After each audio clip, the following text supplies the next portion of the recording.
चलो जी। बिस्मिल्लाहिर्रहमानिर्रहीम, अल्लाहुम्मा सल्लि अला सय्यिदिना मुहम्मद व बारिक वसल्लम। ईद उल फितर की सुबह के हवाले से एक बड़ी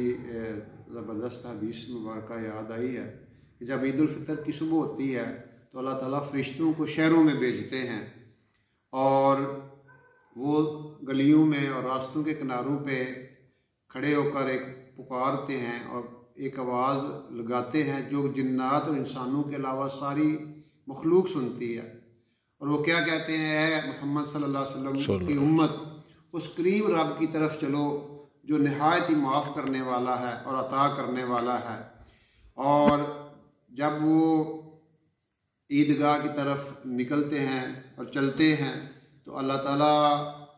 फरिश्तों से मुखातब होकर कहते हैं कि उस मज़दूर को क्या बदला दिया जाए जो अपनी मज़दूरी पूरी कर ले। तो फरिश्ते कहते हैं कि उसका बदला यही है कि उसको बहुत ज़्यादा अजर दे दिया जाए और उसकी मज़दूरी पूरी की पूरी अदा कर दी जाए। तो अल्लाह ताला कहते हैं कि फरिश्तों गवाह रहो, मैंने अपने बंदों को रमज़ान के रोज़ों और रात के क़याम यानी तरावी की वजह से उनको अपनी रज़ा और मग़फ़िरत अता कर दी। और फिर अल्लाह ताला फरमाते हैं कि मुझे मेरी इज़्ज़त और जलाल की कसम, ऐ मेरे बंदो, आज के इस इज्तिमा में यानी ईद के इज्तिमा में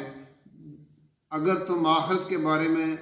जो भी सवाल करोगे वो मैं अता करूँगा और दुनिया के बारे में जो सवाल करोगे उसमें तुम्हारी मसलहत पर ध्यान रखूँगा, यानी अगर वो तुम्हारे हाथ में चीज़ बेहतर हुई तो वो अता कर दूँगा। और फिर अल्लाह ताला फरमाते हैं कि ऐ मेरे बंदो, जब तक तुम मेरा ख्याल रखोगे तो मैं तुम्हें तुम्हारी लग़ज़शों पर, तुम्हारे गुनाहों पर पर्दा डालता रहूँगा और मुझे मेरी इज़्ज़त और जलाल की कसम, मैं तुम्हें मुजरमों के सामने रसवा और फजीयत यानी रसवा नहीं करूँगा। और फिर क्या फरमाते हैं अल्लाह ताला, ऐ मेरे बंदो,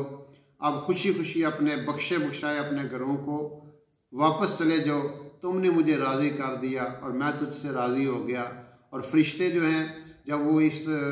अता को देखते हैं और इन इनामात को देखते हैं तो वो भी खुशी से जो है खुश हो जाते हैं और